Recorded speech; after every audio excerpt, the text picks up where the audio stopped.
L'ASCAD, en abrégé, c'est une initiative de Monsieur le Président de la République avec le concours de la Direction de sécurité et de défense de France.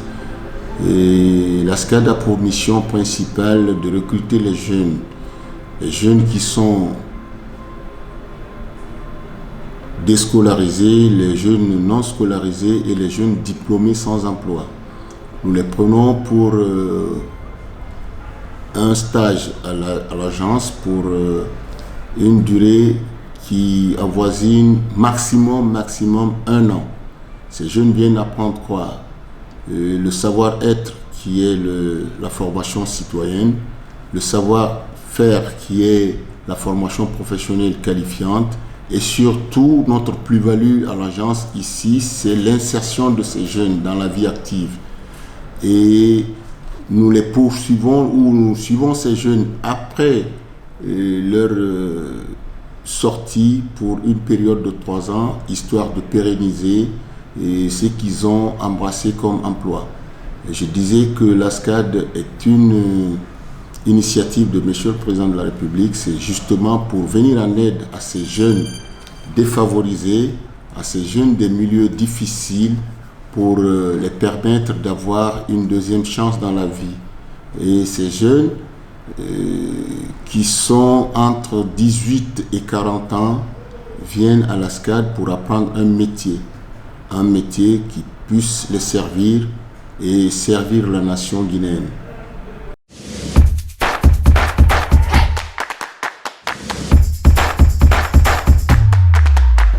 L'ASCAD recrute toute catégorie, c'est-à-dire que tu sois diplômé, non diplômé, scolarisé, déscolarisé. Nous avons, au fait, l'ASCAD, c'est la dernière chance.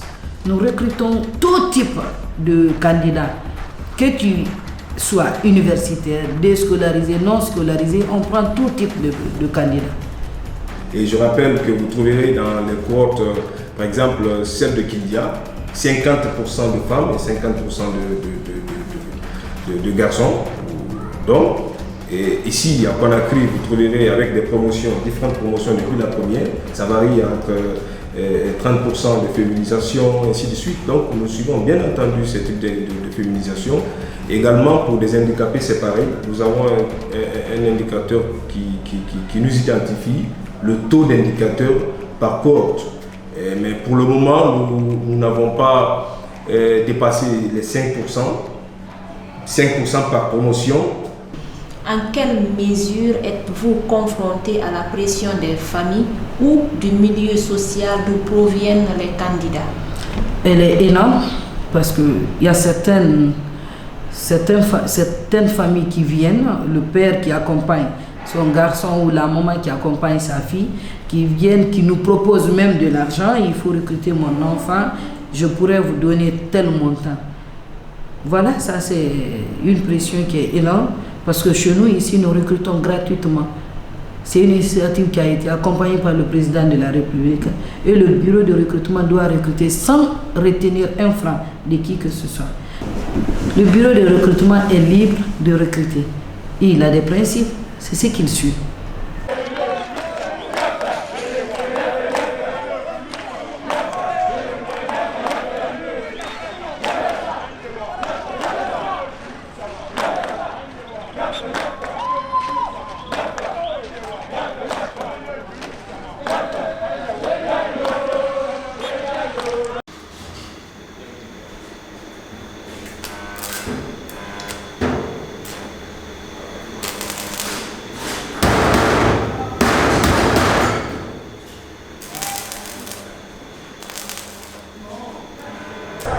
Les stagiaires que vous formez, ont-ils déjà pratiqué ce métier avant la formation?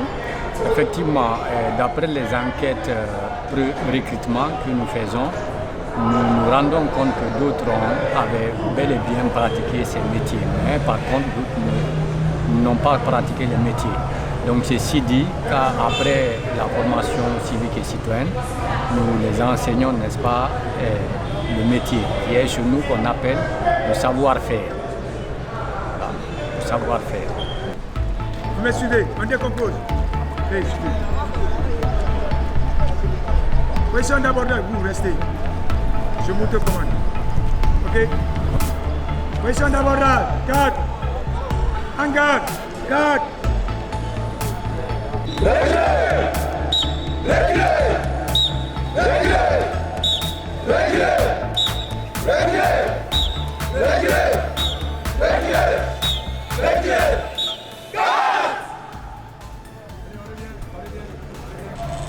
Qui va me dire pourquoi on crée une entreprise?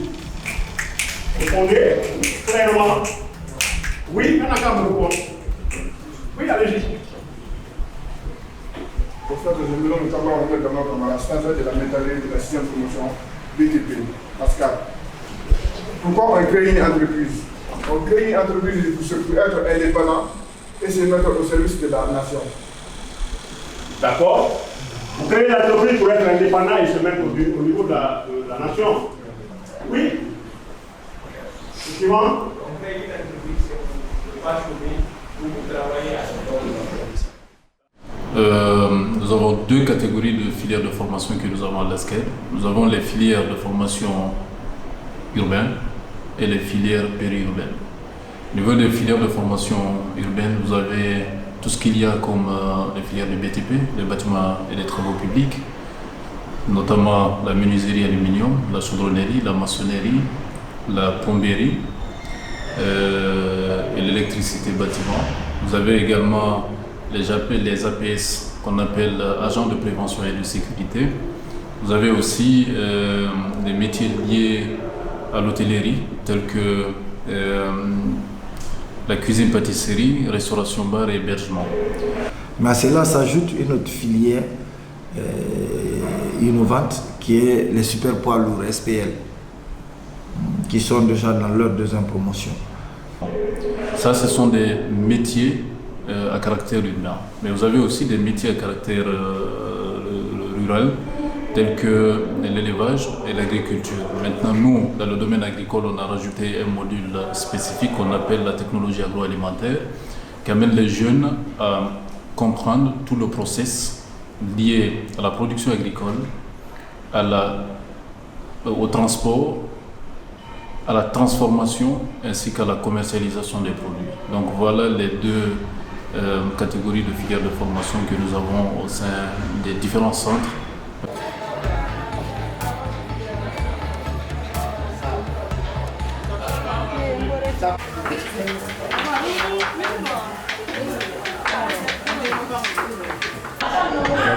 Beaucoup de choses sur ce plan. Nous avons appris par exemple la cuisine européenne. Au niveau des cuisines européennes, nous avons appris la poulet panée à l'anglaise, la poulet panée au four. Aussi, on a appris aussi la viande printanière. Aussi, on a appris les sauces tomates. Ça, ce sont les sauces de base qu'on utilise à la cuisine. C'est comme la cuisine africaine aussi. On a appris la cuisine africaine de façon professionnelle. Parce que bien sûr, en Afrique, on pratique la cuisine africaine à la maison. Mais ce qu'on apprend ici, c'est professionnel. On a appris beaucoup de sauces africaines, comme par exemple les sauces konkwe, poisson qu'on appelle konkwe. On a appris aussi des sauces feuilles. On a appris des sauces gombo.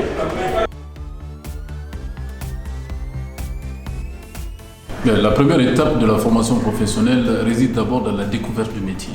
Le jeune, en choisissant de venir à l'ASCAD, il vient avec un choix initial. Mais très souvent, on s'est rendu compte que le jeune lui-même, il ne connaît pas trop le métier pour lequel il a eu à postuler à l'ASCAD. Encore une fois, il faut rappeler que la démarche d'intégration à l'ASCAD est une démarche volontariste. C'est-à-dire que c'est le jeune lui-même qui décide de venir s'inscrire à l'ASCAD.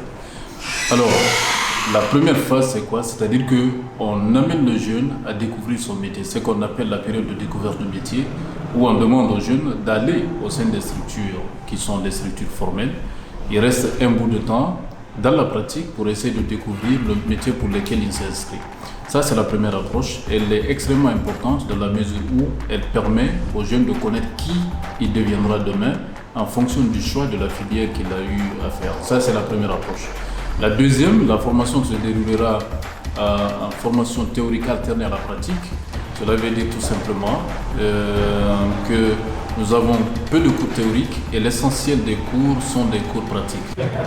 Apprennent-ils vite le métier? Oui, avec la méthode pédagogique utilisée ici, que nous appelons chez nous ici la méthode approche par compétence, c'est-à-dire 80% de pratique et 20% de théorie, nous nous rendons compte que dans un laps de temps, les stagiaires que nous recrutons apprennent très vite et bien même.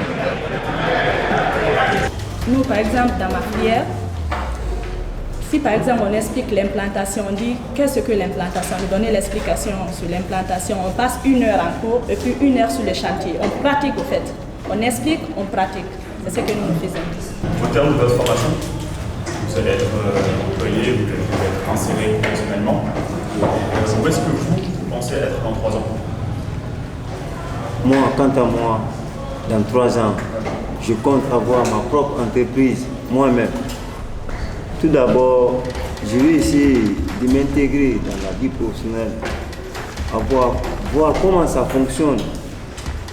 Et avant même de quitter ici, on a l'idée de former une équipe, de mettre une équipe en place, travailler en groupe avec les amis avec qui on a suivi la formation, travailler, ça fonctionne de ça, on compte évoluer jusqu'à au moins créer notre propre entreprise. Bon, la formation professionnelle, comment on l'appelle, la formation qualifiante, elle débute dès après la fin de la formation civique et citoyenne.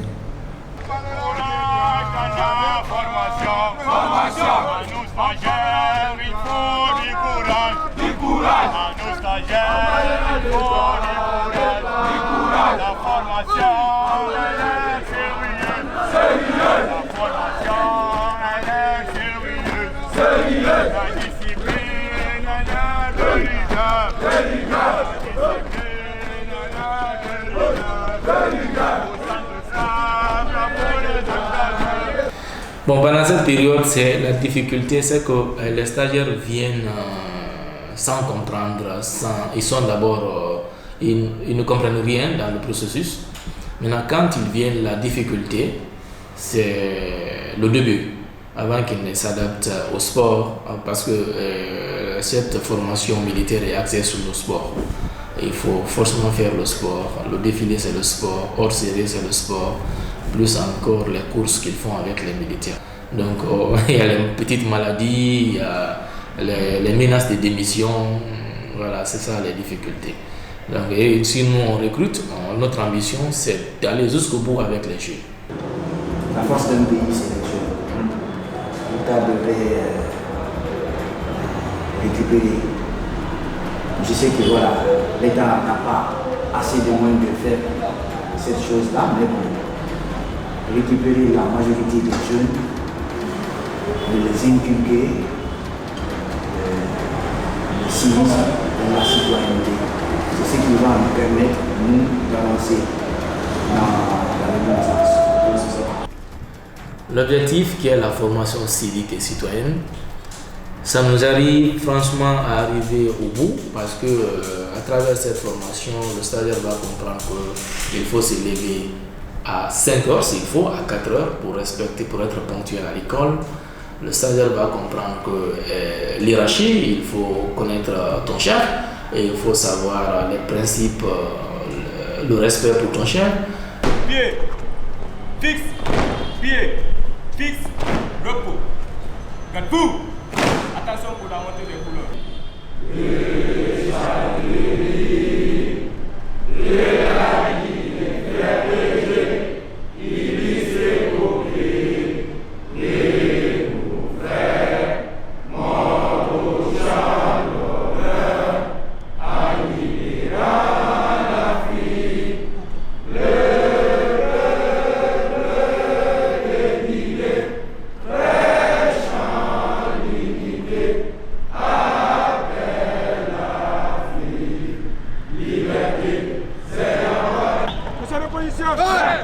Allez, respectez l'alignement.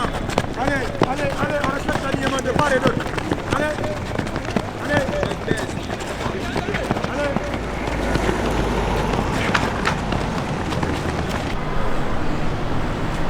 Repos. Bon! Ok, dites-nous, monsieur le directeur, c'est les militaires que vous formez au SCAD ou bien c'est des civils? C'est des civils nous formons, ce n'est pas des militaires. Ils sortent toujours civils? Ils sortent avec le statut civil. Ils ne sont jamais militaires. Vous avez suivi les cours de citoyenneté. Qu'est-ce que cela vous a apporté? Avant là, quand je buvais de l'eau, je prenais le sachet, je jetais. Mais depuis que je suis venue à la SCAD, dehors quand je bois l'eau, je garde. Si j'ai un sac, je mets dedans. Quand je vois une poubelle, je prends le sachet, je mets dedans. En tout cas, ça m'a beaucoup amélioré. Dans la vie, quand je vois une différence là, je l'explique, ça c'est bon, ça c'est pas bon, tu dois faire ça, tu dois pas faire ça.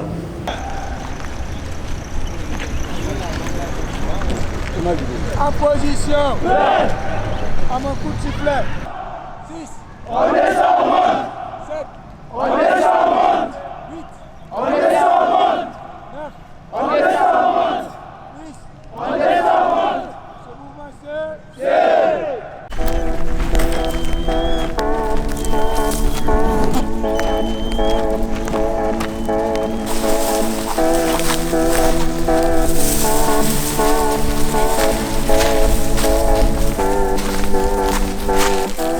Et depuis 2015, qu'est-ce qui s'est passé? Qu'est-ce que tu es devenu? Donc, depuis 2015, comme moi je ne suis pas parti, je me suis retourné au Bécao.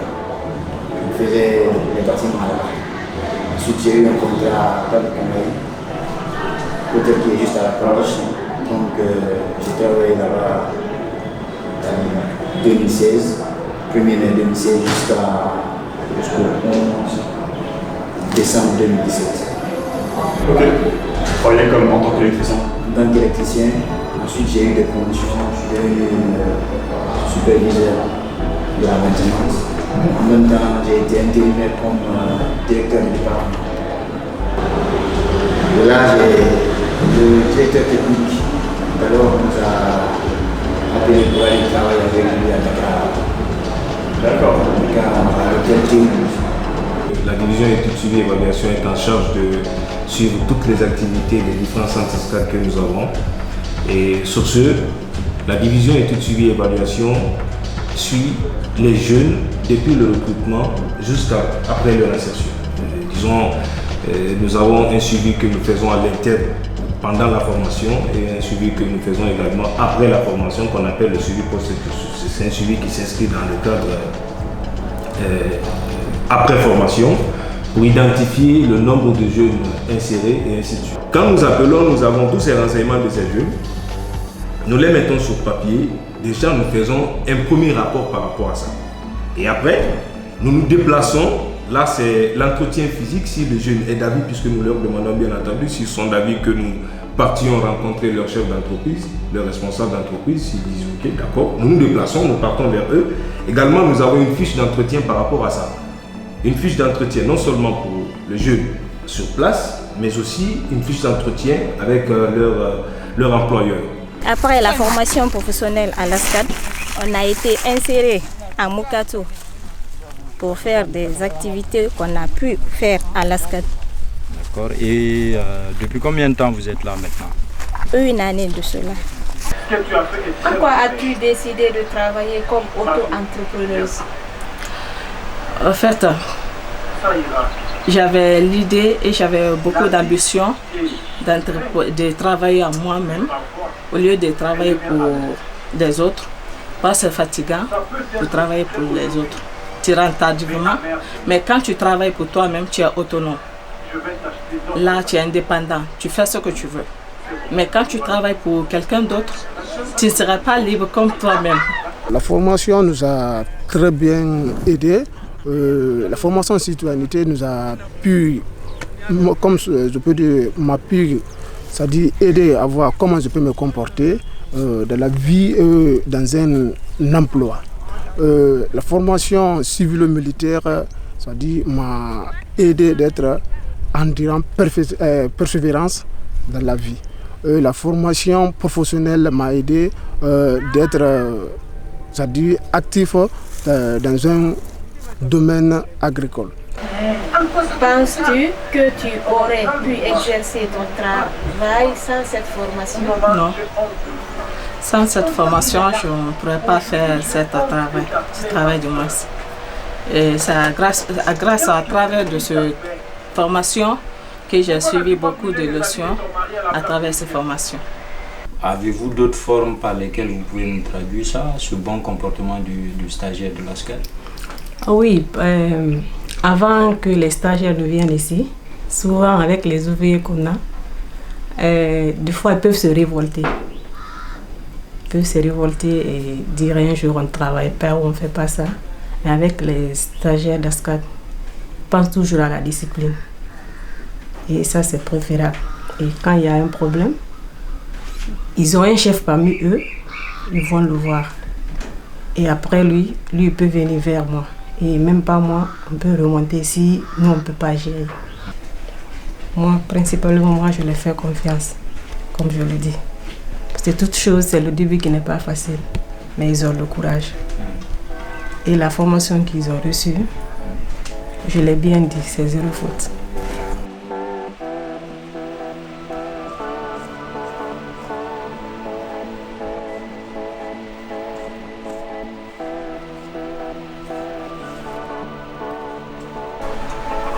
Avant que je n'aille à l'ASCAD, je n'étais pas bien normaux dans les ordres de travail, j'étais désordonnée. Mais maintenant, merci, je remercie l'ASCAD, je les remercie beaucoup. Actuellement, je travaille avec la propriété, sous l'ordre. Franchement, je suis fière de l'ASCAD.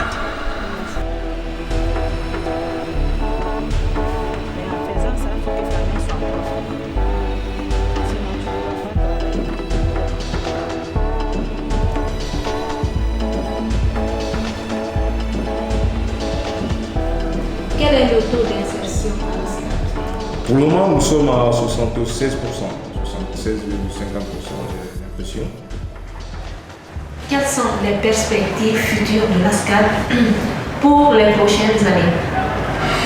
Bon, les perspectives futures de l'ASCAD sont dans un premier temps déclinées dans notre vision, dans notre plan stratégique, et qui a décalé de 2020 à 2023, 2 centres par année et par région administrative, soit 8 centres opérationnels à partir de 2024 et qui vont recruter, chaque centre va pouvoir recruter 650 jeunes par an, soit 5200 jeunes qui seront formés par an sur toute l'étendue du territoire national.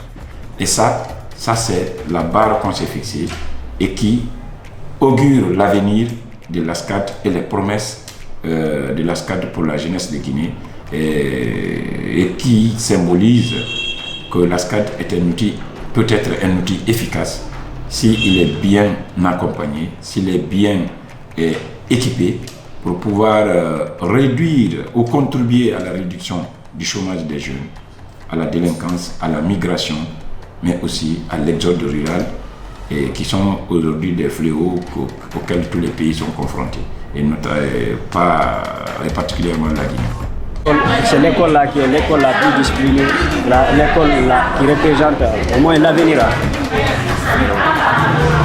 Ça fait de bons citoyens.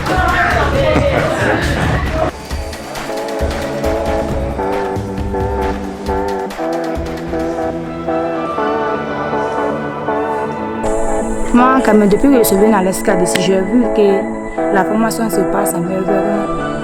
Je conseille aussi mes amis, avec mes soeurs, comme l'année à venir, si peut-être à 2 mai, je ne sais si on a poursuivre même la même formation.